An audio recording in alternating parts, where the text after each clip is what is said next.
The great hall of the Galactic Council stood empty, except for the shadows. 50 years ago, this same room buzzed with the voices of 300 different species. Representatives from across the galaxy would gather here to discuss trade, solve disputes, and build a better future together. Now only 47 species remained, and most of them sat in silence. Ambassador Keithvar adjusted his green scales nervously as he watched the Zephyrian soldiers march into the chamber. Their black armor made clicking sounds against the marble floor. Each soldier stood 8 feet tall, with 4 arms and faces that looked like metal masks. They carried weapons that could turn a person into dust in seconds. The Sarian diplomat remembered when his people first joined the council 60 years ago. Back then, the humans had greeted them with warm smiles and helped them set up their embassy. The humans always seemed to know what to say to make everyone feel welcome. They had a way of bringing different species together, even when they disagreed about important things. But the humans were gone now. They had simply vanished one day, 50 years ago, without any explanation. Their ships had disappeared from space. Their colonies had been abandoned. Even their home world of Earth had gone silent. Some said they had been destroyed by an unknown enemy. Others believed they had found a new galaxy to explore. Most people had stopped wondering about it years ago. Queen General Ziska entered the chamber with heavy footsteps. She was the largest Zephyrian anyone had ever seen, standing 12 feet tall with 6 arms instead of the usual 4. Her exoskeleton was dark purple, marking her as royalty among her people. Behind her walked 20 more soldiers, their weapons ready. "Sit down, all of you," Ziska commanded in her harsh voice. The translator devices everyone wore made her words sound like grinding metal. "We have much to discuss today." The remaining ambassadors took their seats quickly. Keithvar noticed how they all looked at the floor instead of meeting the Queen General's eyes. Fear had become their constant companion over the past 10 years. Jisa moved to the center of the room where a human diplomat named Ambassador Williams used to stand.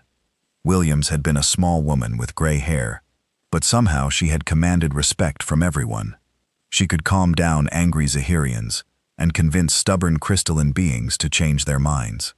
The humans had that gift. "The Centauri Mining Consortium has failed to meet their tribute requirements," Ziska announced. Her multiple eyes scanned the room like a hunter looking for prey. Ambassador Jexel explained this failure. A small blue creature with tentacles for arms stood up shakily. Jexel represented the Centauri miners, a peaceful species that had joined the council to sell their rare metals. "Your Majesty, our people are working as hard as they can. The mines are producing at maximum capacity. We cannot extract more without destroying the planets." "Excuses," Ziska hissed. "Your people are lazy. They need proper motivation." She gestured to one of her soldiers. The warrior stepped forward and activated a device that projected images into the air above them.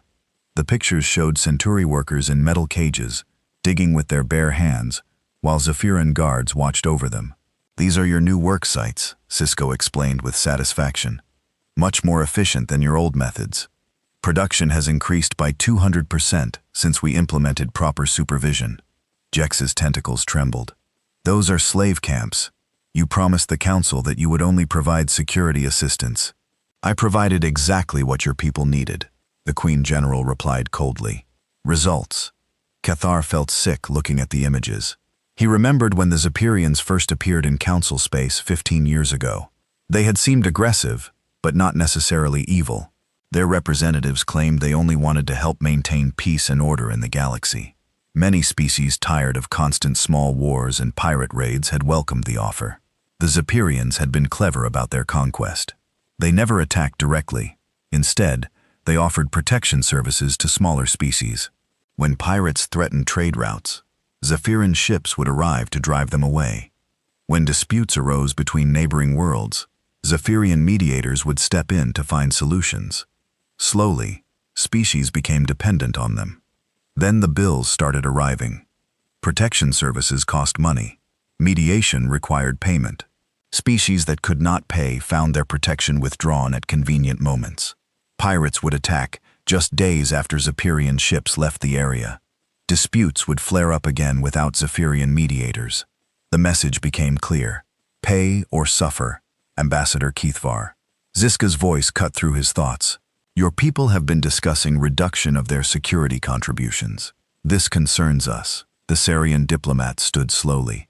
His people were one of the few species that still had some independence, mainly because their world was far from major trade routes and produced little of value to the Zephyrians. But even that small freedom was now under threat.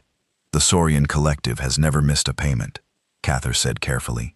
We have simply questioned whether the current rates are necessary. Our space has been peaceful for many years.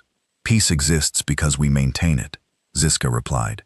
Remove our protection and chaos returns. Surely you remember the lessons of the Vegan uprising. Everyone in the room knew about Vega 7th.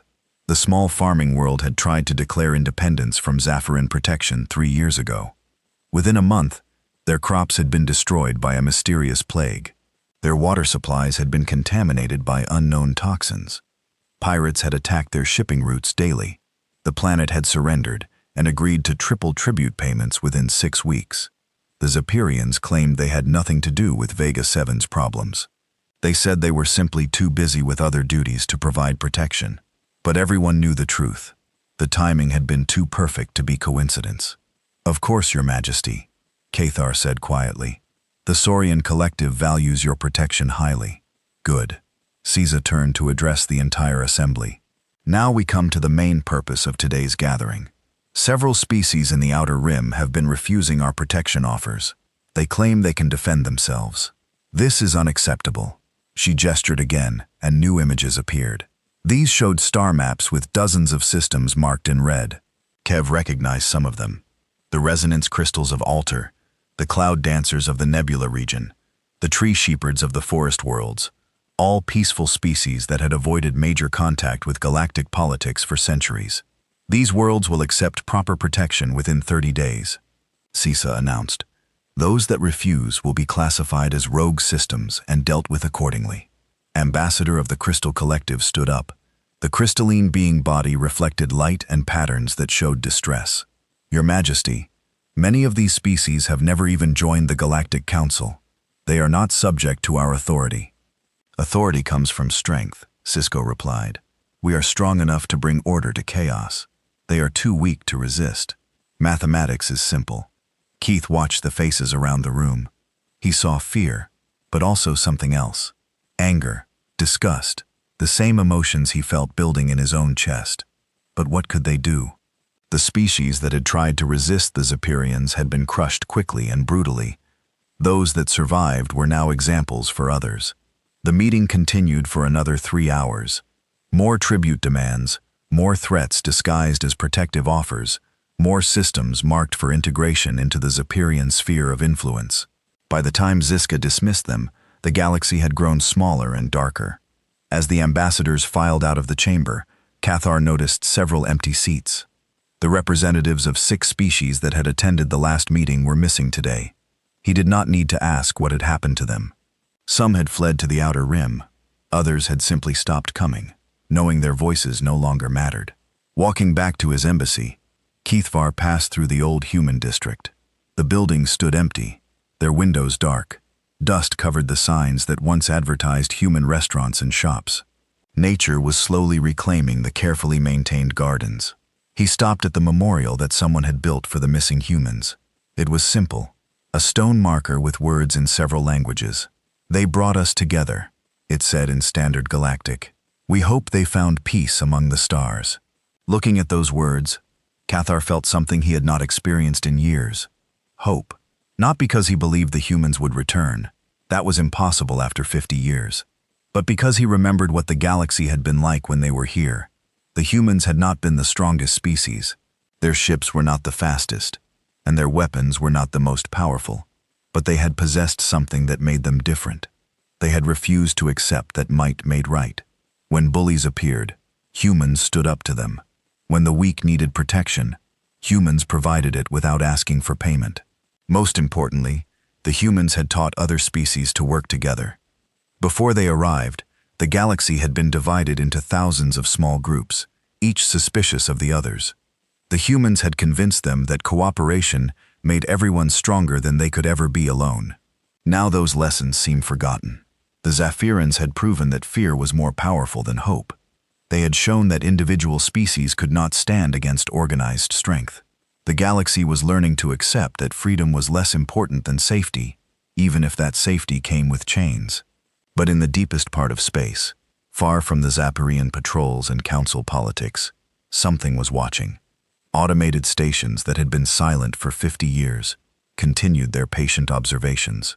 They recorded every Zapparian threat, every species that fled in terror, every world that fell under the shadow of forced protection. Deep in hidden facilities that no living being had seen for decades, machines maintained their vigil. They tended to systems that had been designed to run for centuries without intervention. They watched over chambers where time moved differently, where 50 years passed like a single breath. The galaxy had forgotten the humans, but the humans had not forgotten the galaxy. They slept the long sleep, but their electronic guardians never closed their eyes. Every act of Zahirian cruelty was recorded.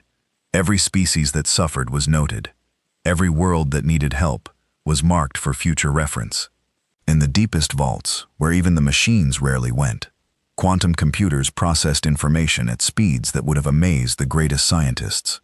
They built models of galactic politics, tracking every change and predicting future developments. They calculated probabilities and planned responses to situations that had not yet occurred. The humans had not fled in fear or defeat. They had made a choice based on cold logic and long-term thinking. They had seen that their presence was changing the galaxy in ways they did not like. Some species were becoming dependent on human protection. Others were growing resentful of human influence. The balance they had tried to create was becoming unstable, so they had removed themselves from the equation. They had given the galaxy a chance to find its own path, to learn its own lessons. They had hoped that without the human presence to unite against or rely upon, species would find ways to cooperate on their own terms. They had been wrong, but they had planned for that possibility too. As Cathar returned to his empty embassy, as Queen General Ziska planned new conquests, as species across the galaxy prepared for another day of fear and submission, the Silent Watchers continued their work. Numbers were calculated. Projections were updated. Somewhere in the depths of space, a decision was approaching. The long sleep would not last forever. The galaxy had been given its chance to choose between cooperation and domination. It had made its choice clear. Soon, very soon, it would be time for the humans to make theirs. But for now, the darkness continued to spread, and hope seemed as distant as the missing humans themselves. The screaming started at dawn on Resonance Prime. The Crystal Collective had always been a peaceful species. Their cities built from living crystal that sang beautiful music when the wind passed through them. For 1,000 years, their world had known only harmony. That harmony died with the sunrise. Zephyrian dropships fell from the sky like black rain.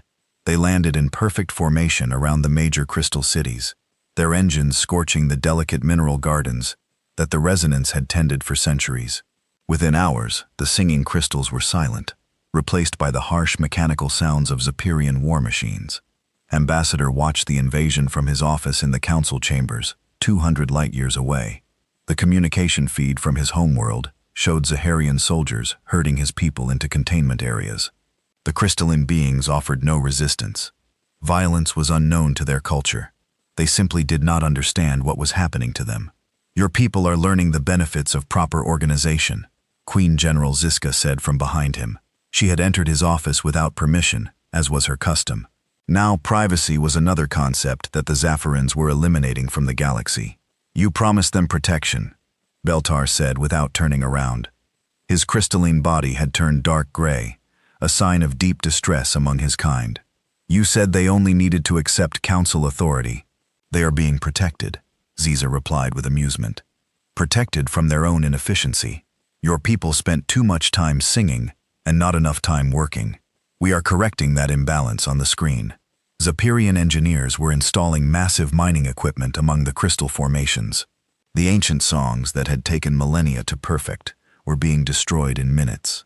Each broken crystal represented hundreds of years of careful cultivation, lost forever. "The resonance crystals are not just minerals," Beltar explained desperately. "They are our children, our art, our history. You cannot simply harvest them like ordinary stones. We can harvest whatever produces value, Ziza corrected him. Your crystals will power Zarian communication networks across the galaxy. A much better use than making pretty sounds for tourists. The Queen General gestured to one of her aides, who handed her a datapad.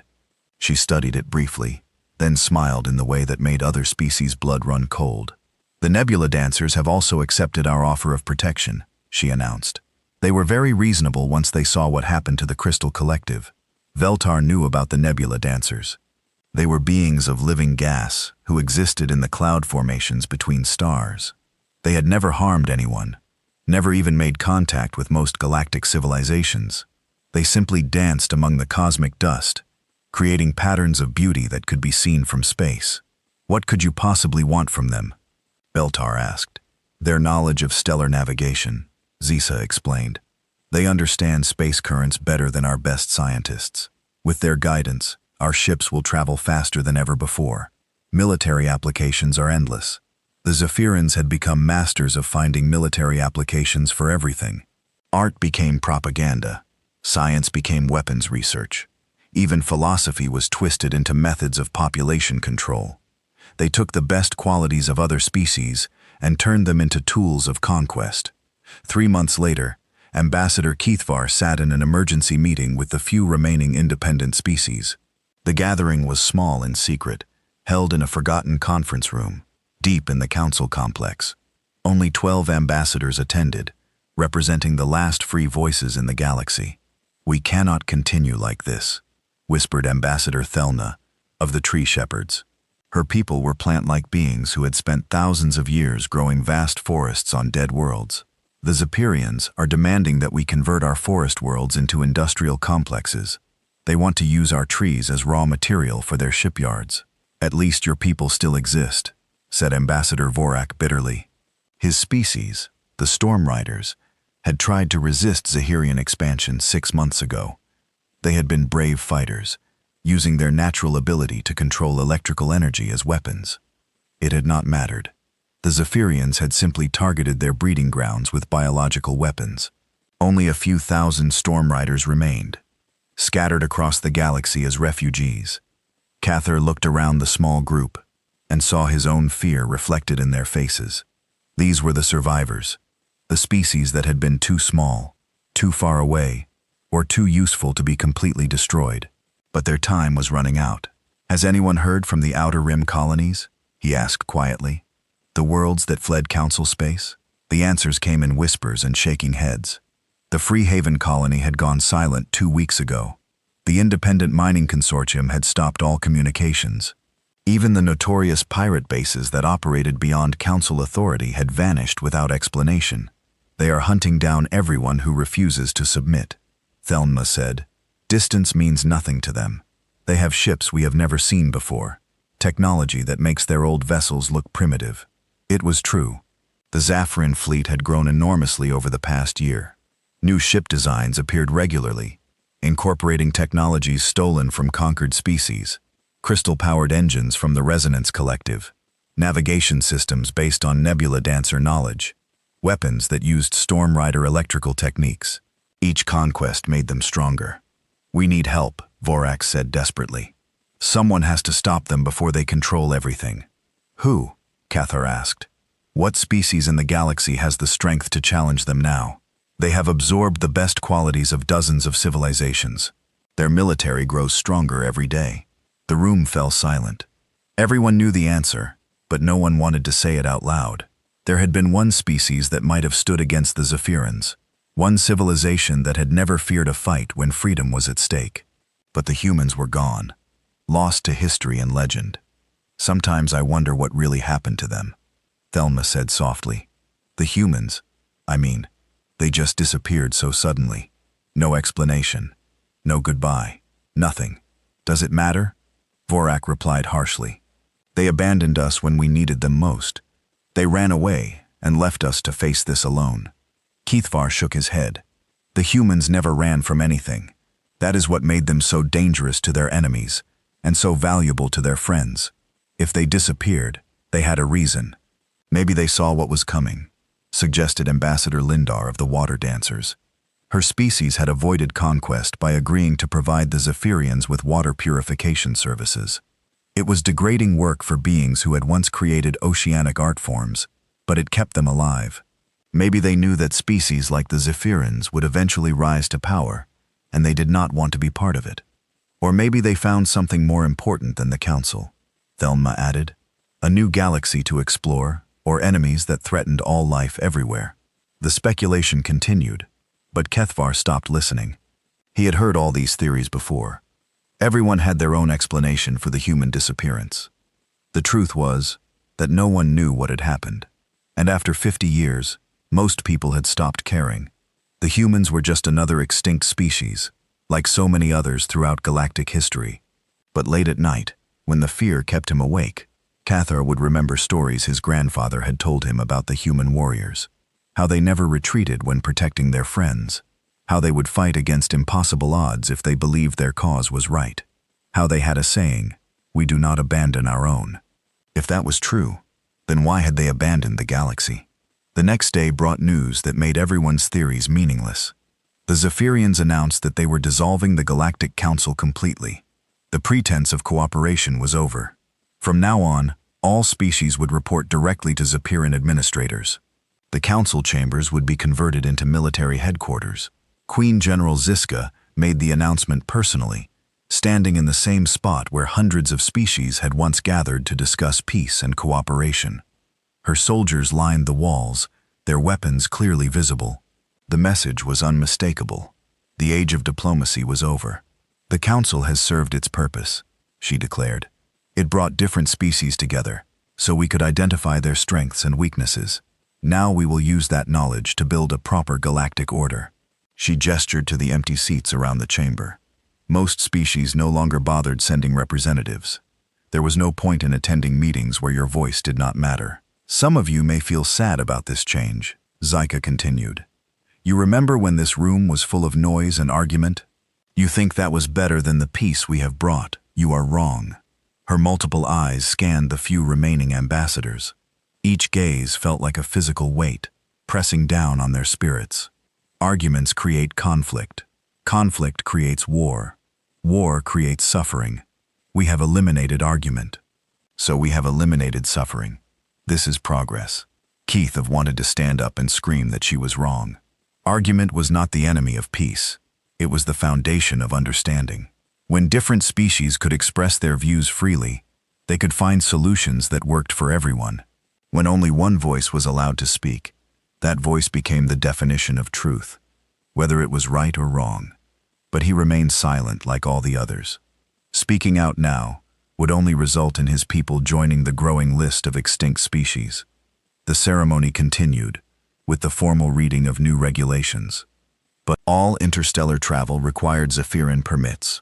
All trade agreements needed Zephyrian approval. All communication between species had to go through Zephyrian channels. Freedom of movement, freedom of trade, and freedom of speech were ending simultaneously. "You may wonder how we will manage such a large galaxy with so few Zephyrian administrators," Ziska said near the end of her speech. "The answer is simple. We will not manage it ourselves.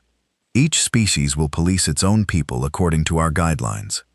Those who fail to maintain proper order will be replaced by species that can." The threat was clear. Any world that caused trouble would see its population replaced by more cooperative beings from other planets. The Zephyrians had enough conquered species now to make this possible. They could move entire populations around like pieces on a game board. As the ambassadors filed out of the chamber for the last time, Kethar noticed something that made his blood run cold. Zephyrian technicians were already removing the translation devices from each seat. Soon only Zahirian language would be spoken in this room. All other voices would be silenced forever. Walking through the corridors that had once bustled with diplomatic activity, Keithvar saw workers covering the walls with Zephyrian symbols. The beautiful artwork that different species had contributed over the decades was being painted over with harsh black and purple designs. Even the architecture of cooperation was being erased. That night, alone in his embassy, Keithar tried to contact his homeworld. The communication channels were full of Zephyrian oversight programs. Now, every word he spoke would be recorded and analyzed. Privacy had become another casualty of the new order. "Report your status," came the automated message in Zephyrian language. "Ambassador Kethar reporting," he replied in standard Galactic, though he doubted anyone still cared about the old diplomatic protocols. "Switch to Xirian language for official communication," the system demanded. Kethar closed his eyes and made a decision that would haunt him for the rest of his life. He switched to the harsh mechanical language of his conquerors. Outside his window, the lights of the council district were going out one by one. Each darkened building represented another species that had given up hope. Soon, this entire section of the station would be empty, except for Zahirian administrators and the few collaborators they needed to maintain order. But in the deepest parts of space, far from Zephyrian sensors and beyond their expanding empire, other lights were beginning to shine. Lights that had been waiting patiently for 50 years, maintaining systems that most of the galaxy had forgotten existed. Lights that belonged to the species everyone assumed was extinct.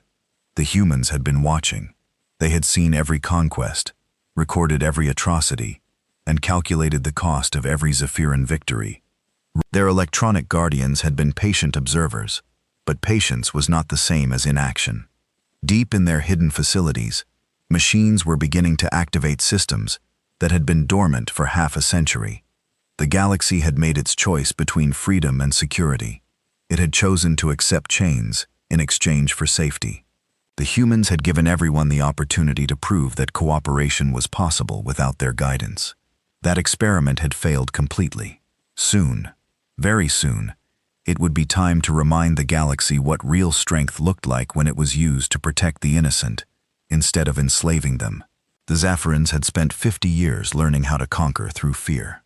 They were about to discover what happened when that fear met a species that had never learned how to surrender. Deep in the Kepler Nebula, where stellar dust made detection nearly impossible, the artificial intelligence, designated Atlas 7, completed its 50-year analysis. The massive quantum computer had been processing data continuously since the humans entered their long sleep, watching the galaxy change through millions of sensors and listening posts scattered across space. The results were worse than even the most pessimistic projections had predicted. Atlas 7 had been designed by the finest human minds to think beyond normal timescales. Where most species planned in years or decades, humans had learned to think in centuries. The artificial intelligence had been given one simple directive: determine when the galaxy needed the humans to return. For 5 decades, it had watched civilizations rise and fall. It had recorded the Zephyrian expansion with cold precision, documenting every conquest and cataloging every atrocity. It had seen species flee to the outer rim, only to be hunted down by improved Zephyrian technology. It had watched the slow death of freedom across thousands of worlds. The AI's calculations were complete. The galaxy had failed the test. In the eye, depths of Facility Prime, buried beneath 3 miles of asteroid rock, Admiral Sarah Chen felt the first stirring of consciousness in 50 years.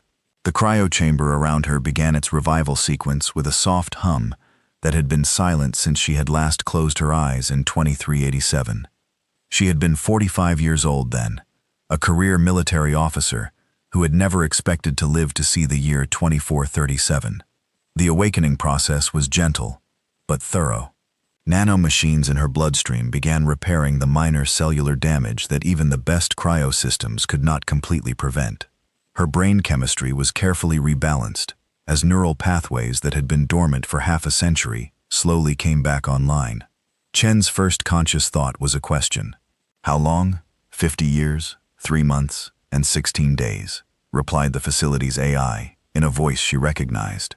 Dr. Martinez had insisted on programming all the AIS with human speech patterns to make the awakening less disorienting. The long sleep protocol has been terminated. The long watch protocol is now active. Memories flooded back as Chen's mind fully awakened. The emergency sessions in the Human Council. The terrible decision they had been forced to make. The looks on the faces of her fellow officers as they had agreed to abandon the galaxy they had spent centuries helping to build. What is the current galactic situation?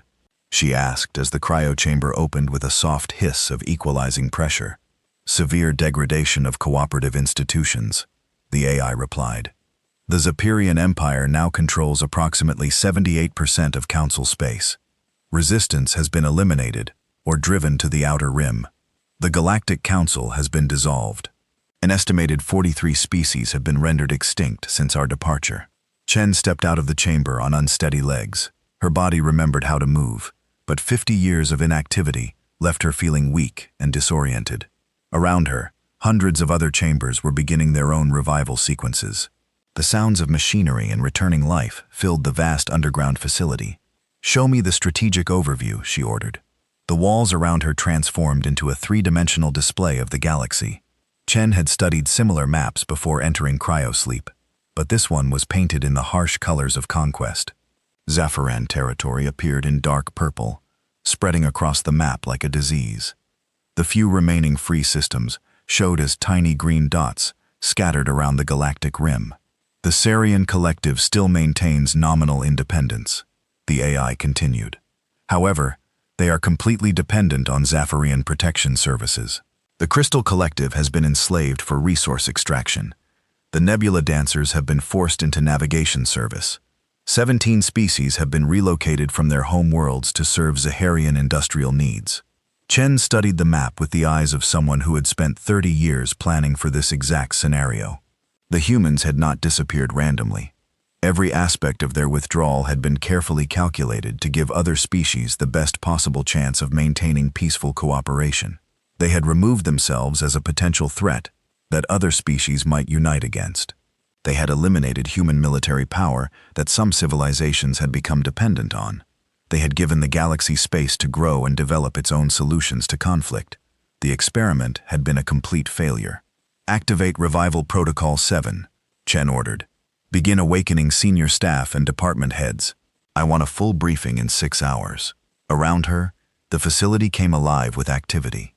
Humans began emerging from cryochambers throughout the complex, their faces showing the same mixture of disorientation and grim determination that Chen felt.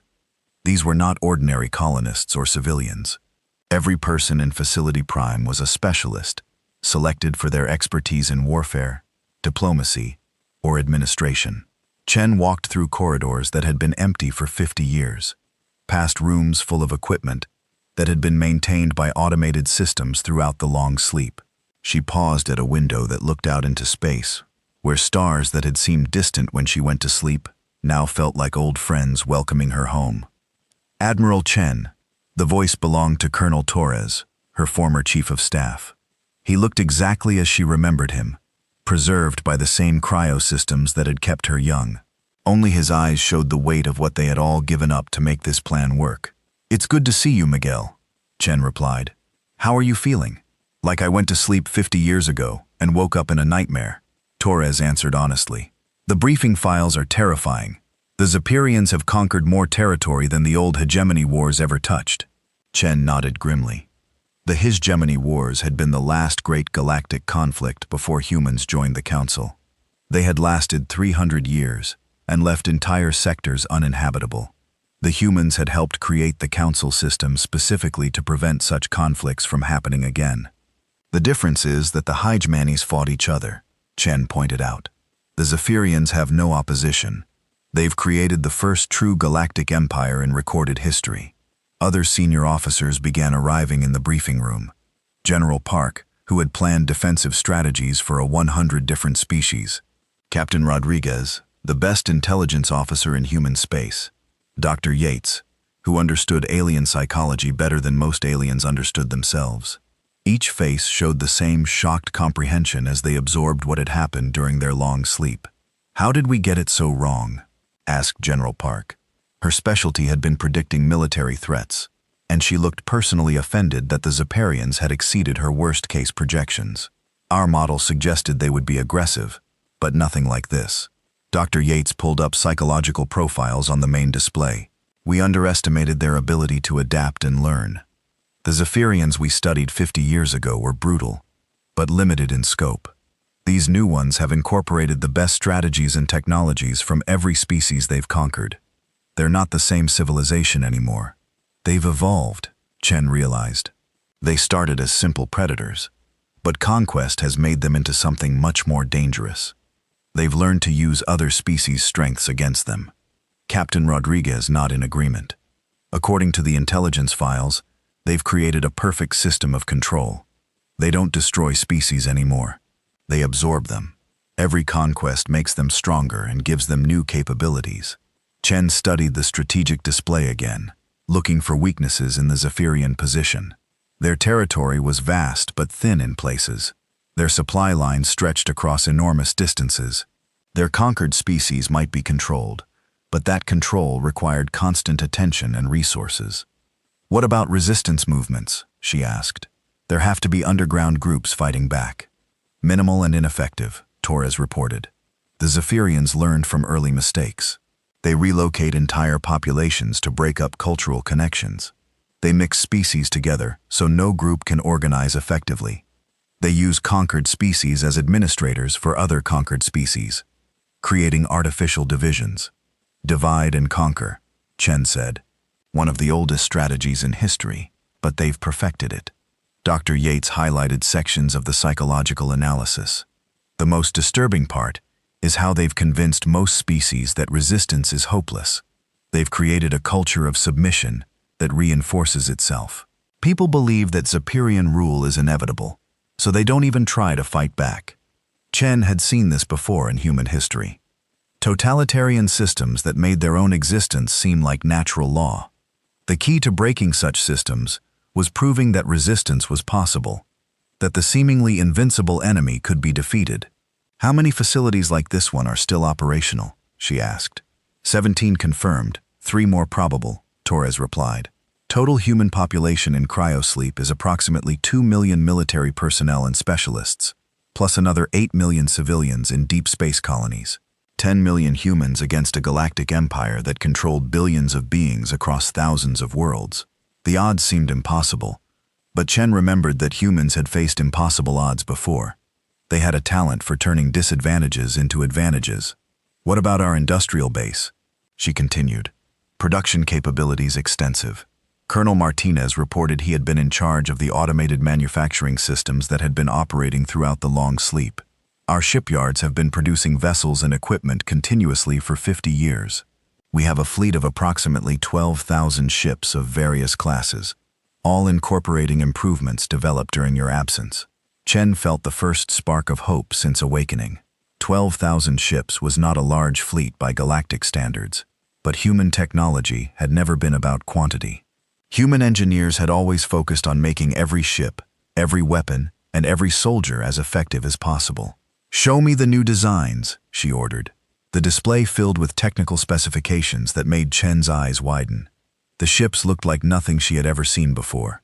They were sleek and angular, built with technologies that seemed almost organic in their complexity. Stealth systems that could hide entire fleets, weapons that could pierce any known armor, shields that adapted to different types of attack. "These are incredible," she breathed. "How long have the AIs been working on these improvements?" "Since the day you entered cryosleep," Martinez replied with pride. "We gave them 50 years to solve every tactical problem they could imagine. They've designed ships that can fight the Zephyrian Empire as it exists today, not as it was when we left." Dr. Yates brought up another display, showing population and resource analyses. The Zephyrians have made one critical mistake. They've conquered so many species that their empire is actually quite fragile. They depend on cooperation from billions of beings who hate them.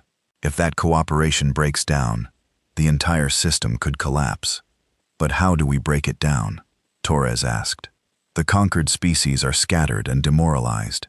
Most of them don't even know that resistance is possible." Chen smiled for the first time since awakening. It was not a pleasant expression. "We remind them who they used to be. We show them what freedom looks like. We proved that the Zephyrians are not invincible." She turned to address the entire group. "The long sleep protocol was based on hope.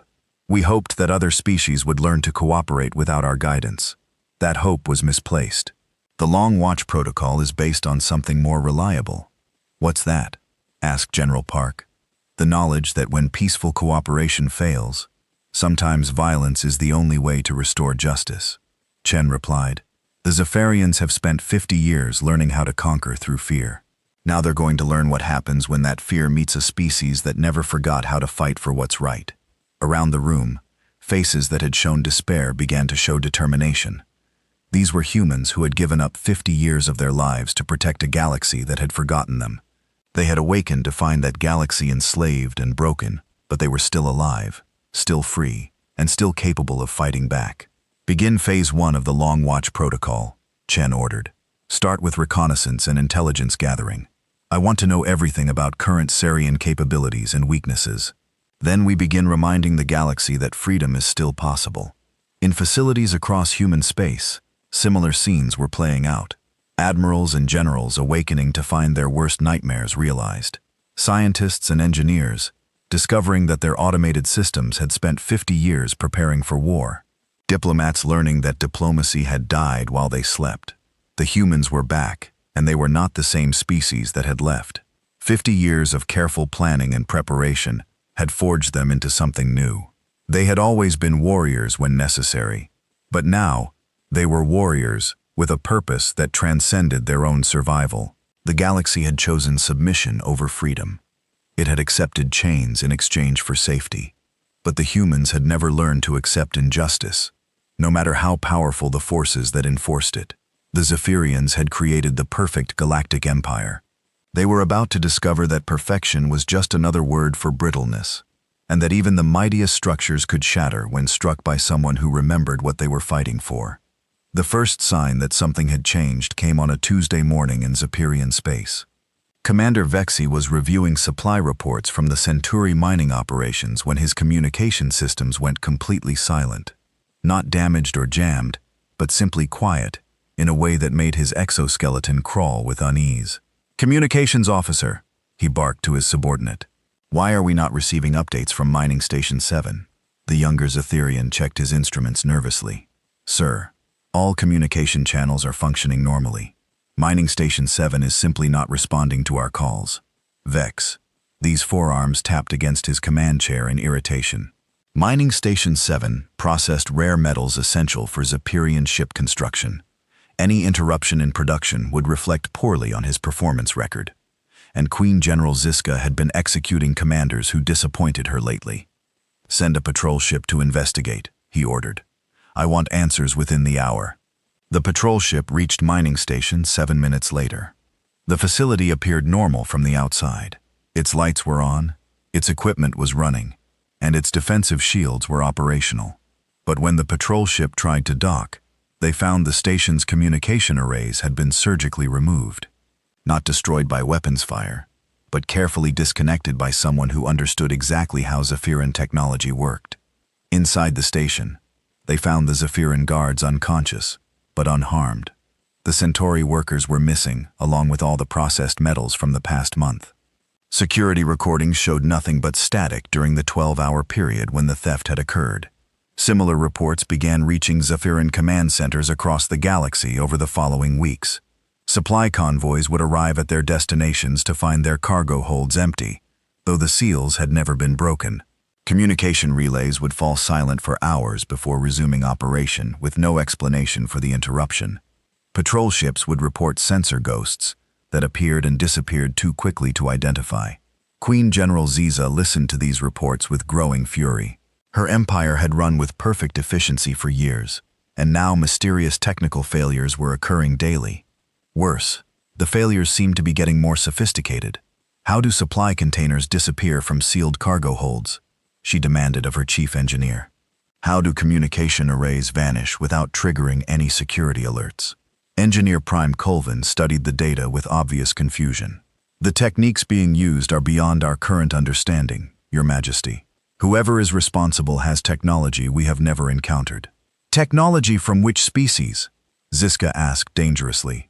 "We have conquered everyone with advanced capabilities. The remaining free systems barely have spaceflight. That is what troubles us," Colvin admitted. "The energy signatures we are detecting do not match any known species in our databases, but they do match theoretical projections from some of our oldest intelligence files." "Show me." The engineer activated a holographic display that showed energy patterns and technological signatures. Most of them were familiar Zephyrian designs, or variations created by conquered species. But scattered among them were readings that seemed almost organic in their complexity. These patterns appear in intelligence reports from 60 years ago. Culvin explained they were classified as theoretical projections of how human technology might develop if given unlimited resources and time. Ziska's multiple eyes focused on the display with predatory intensity. The humans are extinct. They disappeared 50 years ago. Yes, Your Majesty. That is what makes these readings so disturbing. Either someone has developed similar technology independently, or the humans were never extinct at all.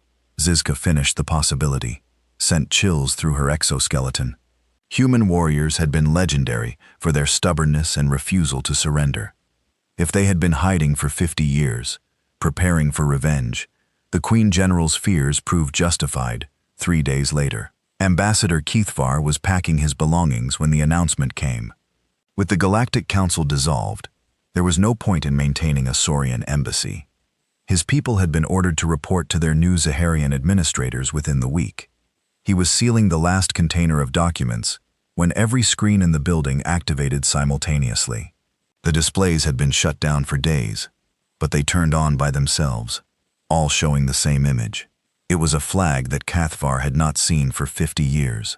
Blue background with white stars arranged in the pattern of Earth's night sky, and in the center, the green and brown shape of humanity's home world. The flag of the Terran Federation displayed with digital clarity that made it seem to glow with life. Below the flag, words appeared in every major galactic language. The message was simple: we're back. Across the galaxy, the same message appeared on every screen, every communication device, and every information display simultaneously. Zahirian security systems tried desperately to block or trace the signal, but it passed through their defenses as if they did not exist. In the old council chambers, Queen General Ziza stared at the message with a mixture of rage and disbelief. Around her, Zirian technicians worked frantically to restore control of their systems. "How is this possible?" she demanded. "How did they penetrate every security network in the Empire?" Her communications officer looked terrified to deliver bad news. "Your Majesty, the signal is not coming from any external source. It appears to be originating from within our own systems, as if the message was already there, waiting to be activated." The implications were staggering. If the humans had been able to plant messages in Zephyrian systems without detection, what else might they have hidden? How long had they been watching and preparing? The answer came 6 hours later, when Admiral Sarah Chen walked into the council chambers. She entered alone, without guards or weapons visible, but her presence transformed the entire room. The Zephyrian soldiers, who had seemed so intimidating, suddenly appeared nervous and uncertain. Their weapons remained ready, but they seemed unsure whether they should use them. Chen looked older than when she had left 50 years ago, but not by much. Advanced medical technology had slowed her aging during the cryosleep, and her eyes held the accumulated wisdom of someone who had spent decades planning for this moment. "Queen General Ziska," she said politely, as if greeting an old acquaintance. "You've certainly kept busy while we were away." Ziska rose to her full intimidating height, her 6 arms spreading wide in a display of dominance that had terrified countless species into submission. "You are trespassing in Zephyrian space, human. State your business, or be destroyed." Chen smiled the way a teacher might smile at a student who had just made an obvious mistake. "This is still council space, according to the treaties that established it. Your people agreed to those treaties when they joined. Breaking them doesn't make them disappear. The council no longer exists." Ziza snarled. "I dissolved it. I am the law here now." "You dissolved the governing body," Chen corrected. "You cannot dissolve the legal framework that created it. That would require unanimous consent from all member species. Since many of those species are currently enslaved or extinct, such consent is impossible to obtain." The legal argument was technically correct, but Ziska had stopped caring about legal technicalities years ago. "Law comes from strength. I am strong enough to make and break any laws I choose. Are you?" Chen asked conversationally. "Because from where I stand, your strength seems to be having some reliability problems lately." Around the chamber, the few remaining ambassadors watched this exchange with growing amazement. Ambassador Kethar felt something stirring in his chest that he had not experienced in years. Hope, real genuine hope, that things might actually change. Ziska gestured to her guards, who raised their weapons toward Chen. You have 10 seconds to explain why I should not kill you where you stand. Because you're curious, Chen replied calmly. You want to know how we've been disrupting your operations. You want to know how many of us there are, and what we're planning. Most importantly, you want to know why we waited 50 years to return. It was true. Despite her rage, Zisa was intensely curious about the mysterious humans who had vanished and reappeared like ghosts.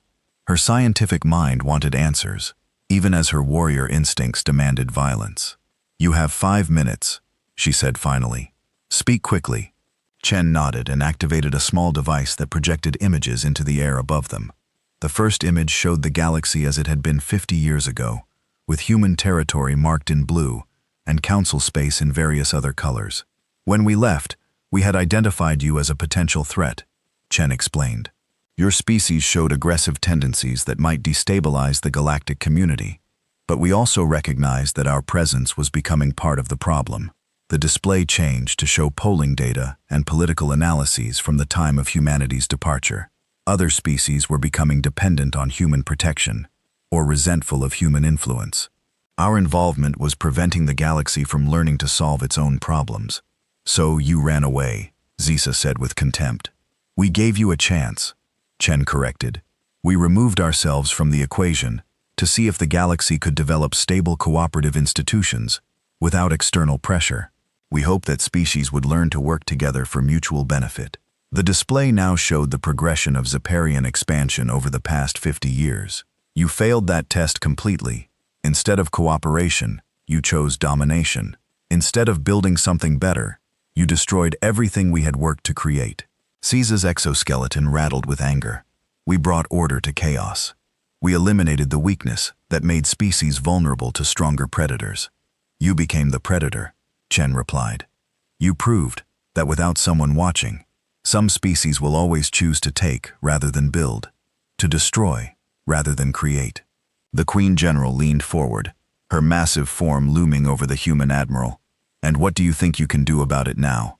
Your species abandoned this galaxy 50 years ago. Whatever strength you once had is gone. We control hundreds of worlds and billions of beings. You are nothing. Chen's expression never changed, but something in her eyes made the Zahirian guards take an involuntary step backward. We gave the galaxy 50 years to prove that cooperation was possible without our guidance. That experiment has concluded. The results were unsatisfactory. She touched her device again, and new images appeared. These showed Zeparian supply lines, military bases, and communication networks. Each one was highlighted with red indicators showing vulnerabilities and points of failure.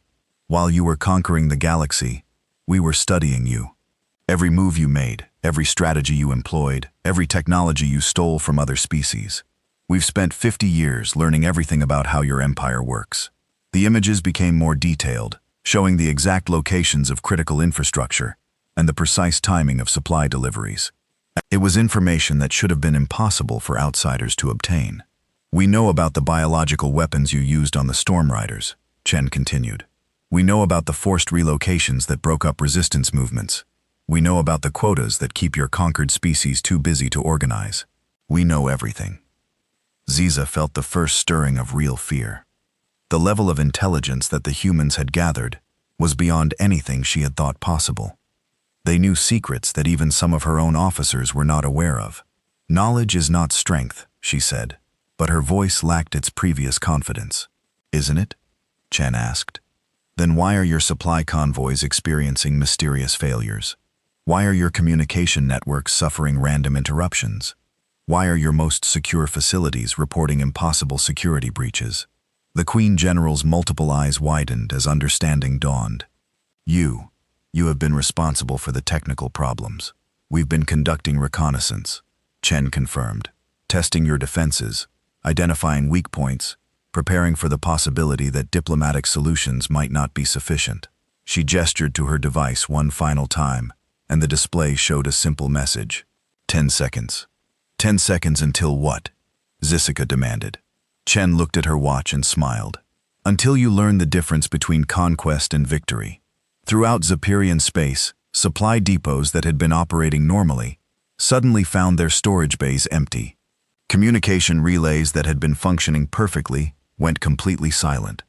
Transport ships discovered that their cargo holds contained nothing but air, despite sealed manifests showing full loads. In the space around the council station, shapes began appearing on sensor screens. At first, they looked like sensor ghosts, but as the minutes passed, they resolved into something that made every Zephyrian officer's blood run cold. Ships, hundreds of them appearing from nowhere, with technology that made them invisible until they chose to reveal themselves. The designs were elegant and deadly, like nothing anyone had ever seen before. They surrounded the station in perfect formation, their weapons clearly visible, but not yet targeted. Impossible, Zika whispered. No fleet that large could approach without detection. Your sensors were detecting them, Chen explained calmly. We simply convinced your computers that they were background radiation. It's amazing what you can accomplish when you have 50 years to plan and unlimited resources to implement those plans. The Queen General looked around the chamber at her guards, her officers, and the handful of remaining ambassadors. For the first time in decades, she felt uncertain about the outcome of a confrontation. What do you want? She asked finally. Chen's expression remained polite, but implacable. Justice, reparations for the species you've enslaved, freedom for the worlds you've conquered, and a galaxy where cooperation is rewarded instead of punished. And if I refuse, then we remind everyone why the galaxy was so peaceful during our absence. Chen replied, Your choice, Your Majesty, but choose quickly. Our patience ran out about 50 years ago. The silence in the council chamber stretched for 10 heartbeats before Queen General Ziska made her decision. Her warrior instincts, honed by decades of successful conquests, told her to fight. Her survival instincts, refined by the same experiences, told her to calculate the odds first. Around the station, human ships waited with the patience of predators who knew their prey had nowhere to run. Their weapons remained powered, but not yet targeted, sending a clear message. This was still a negotiation, not yet an execution. You cannot possibly have enough ships to challenge our entire empire, Ziska said, but her voice lacked its previous certainty. Even if you have 1,000 vessels, we control millions of beings across hundreds of worlds. Admiral Chen nodded thoughtfully. You're absolutely right. We don't have enough ships to occupy your territory or garrison your worlds. We don't need to. She gestured to her device again, and the holographic display showed a detailed map of Zephyrian space. Supply lines appeared as glowing threads connecting hundreds of systems, creating a web that looked both impressive and fragile. Your empire depends on constant movement, Chen explained. Food shipments from agricultural worlds to industrial centers, raw materials from mining operations to manufacturing plants, finished goods from factories to military bases, energy cells, replacement parts, communication equipment, medical supplies. Everything flows through predictable patterns. The display zoomed in on key junction points, where multiple supply routes intersected. We don't need to conquer your worlds. We just need to interrupt the flow of resources between them. How long can a mining operation continue without replacement parts for its equipment? How long can a factory world feed its population without regular food shipments? Cisco studied the display with growing horror. Her military mind immediately grasped the implications. The Zephyrian Empire was vast and powerful, but it was also incredibly complex. Every world depended on dozens of others for essential supplies. Breaking even a few key connections would create cascading failures throughout the entire system. You would starve billions of innocent beings to defeat us, she accused. Would we? Jen asked calmly. Or would we liberate billions of enslaved beings by removing their oppressors' ability to maintain control? The distinction was important. The humans were not threatening to destroy the Zephyrians' conquered subjects. They were threatening to cut the logistical chains that kept those subjects enslaved. Without regular shipments of surveillance equipment, propaganda materials, and military supplies, individual worlds would regain the freedom to make their own choices. The beings on those worlds chose to accept our protection, Ziza insisted. Did they? Chen touched her device, and the display showed communication intercepts from across Xerian space. Conversations between family members separated by forced relocations. Messages from resistance fighters who had been captured and executed. Reports from worlds that had attempted independence only to face mysterious disasters that forced them back into submission. "These are your protection services," Chen said with cold precision. "Terror disguised as security. Slavery dressed up as cooperation. You convince species to accept chains by making the alternative seem worse." Ambassador Kethvar watched this exchange with fascination. For 50 years, no one had spoken to the Zapirians like this. No one had challenged their authority or questioned their methods. The humans were not just confronting Zisa, they were stripping away the lies that had made her empire possible. "What exactly are you proposing?" the Queen General asked through gritted mandibles. Chen's expression softened slightly, becoming less threatening and more diplomatic. "Immediate cessation of all tribute collection and forced labor programs. Restoration of self-governance to all conquered worlds within 6 months. Reparations to species that have suffered under your rule. And establishment of monitoring systems to ensure compliance. Monitoring systems controlled by humans. I assume monitoring systems controlled by the restored Galactic Council," Chen corrected, "with human participation, but not human dominance. We learned our lesson about species becoming too dependent on us."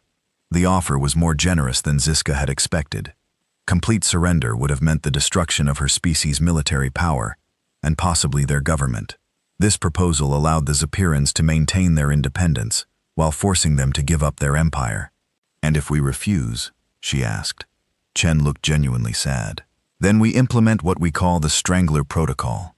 We cut every supply line, interrupt every communication network, and disable every piece of infrastructure that keeps your empire functioning.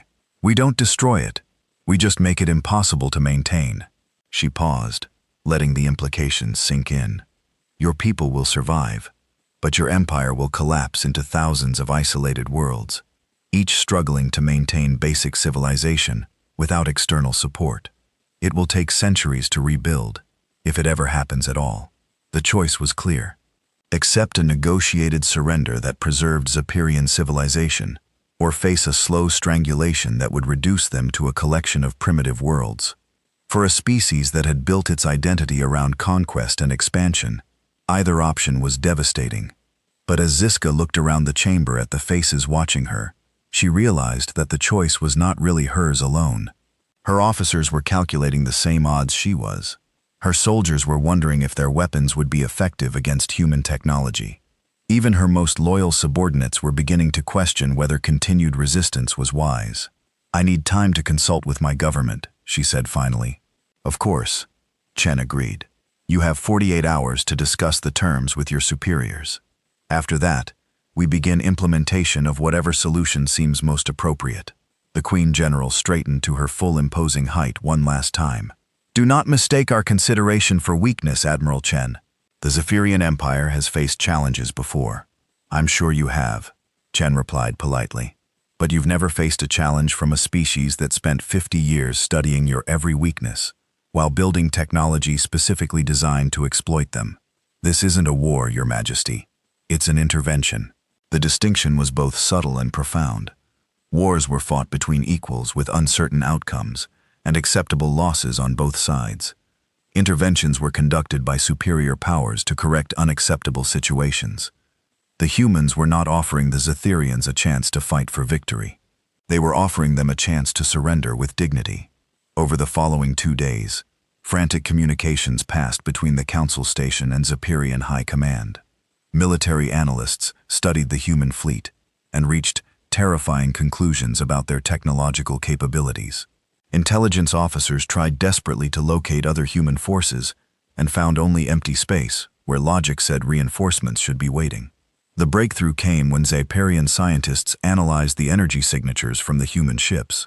The readings were unlike anything in their databases, but computer models suggested power outputs that should have been impossible for vessels of that size.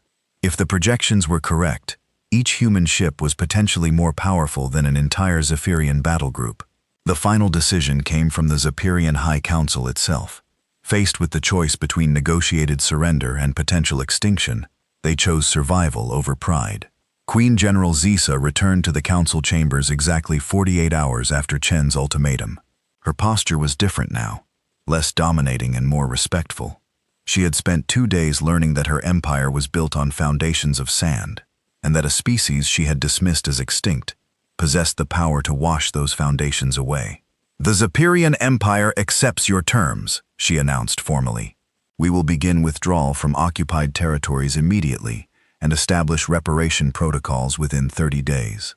Chen nodded graciously. "Thank you, Your Majesty. I know this decision was difficult, but I believe it's the right choice for everyone involved." Around the chamber, the remaining ambassadors sat in stunned silence. Change that they had thought impossible was happening before their eyes. Species that had been enslaved for decades were about to regain their freedom. Worlds that had been stripped of resources were going to receive compensation. The galaxy's balance of power was shifting back toward cooperation and justice. But the most amazing transformation was yet to come. Over the following months, as Zephyrian forces withdrew from conquered territories, something unexpected began happening. Instead of chaos and revenge, the liberated species began working together to rebuild what had been destroyed. The Crystal Collective shared their music with beings who had never heard harmony. The Nebula Dancers taught navigation techniques to species who had been trapped on single worlds. The Tree Shepherds offered to help restore ecosystems that had been damaged by industrial exploitation. The humans played a crucial role in this reconstruction, but not the dominant role they had occupied before their disappearance. They served as mediators, advisors, and coordinators, helping different species find common ground without imposing human solutions on alien problems. Admiral Chen established her headquarters in the restored council chambers, which had been rebuilt to accommodate representatives from all surviving species. The new design included sections for the Zephyrians, who were slowly learning to participate in diplomacy rather than dictate through intimidation. "The hardest part," Chen explained to Ambassador Keithar during a private conversation, "was learning to trust that other species could solve their own problems if given the chance." The Saran diplomat nodded thoughtfully. "We wondered why you left so suddenly. Many of us felt abandoned. We saw that our presence was becoming a crutch," Chen replied. "Species were looking to us for solutions, instead of developing their own capabilities. We realized that true strength comes from independence, not dependence. Keithvar considered this carefully, but without your protection, we fell under Zirian domination. How is that better than depending on human guidance?" Chen smiled sadly. "It wasn't better. It was a test that most of the galaxy failed. We hoped that removing human influence would allow natural cooperation to develop. Instead, it created a vacuum that aggressive species filled with fear and oppression." "So what happens now?" Cathar asked. "Do humans become the galaxy's permanent guardians?" "No," Chen said firmly. "We become the galaxy's insurance policy. We maintain the capability to intervene when cooperation breaks down completely, but we don't interfere in normal political processes. Think of us as a safety net that hopefully will never be needed again." The new system that emerged over the following years was unlike anything the galaxy had seen before. The Galactic Council was reconstituted with stronger protections for smaller species and clear limits on the power of any single group. Trade agreements were negotiated based on mutual benefit rather than tribute and exploitation. Disputes were resolved through mediation and compromise rather than force and intimidation. The Zephyrians surprisingly adapted well to the new order. Stripped of their empire but not destroyed, they channeled their aggressive tendencies into competitive sports and exploration of dangerous regions of space. Their military skills proved valuable in protecting trade routes from pirates and natural hazards. Queen General Ziska herself underwent a remarkable transformation. No longer able to rule through fear, she discovered that her intelligence and strategic thinking made her an effective diplomat. She became one of the Council's most valuable mediators, precisely because she understood how aggressive species thought and could predict their behavior. "The irony," she confided to Chen during a council session, "is that cooperation actually makes us stronger than conquest ever did. My people are more prosperous now than they were when we controlled half the galaxy." Chen nodded with satisfaction. "That's the lesson we hoped everyone would learn 50 years ago.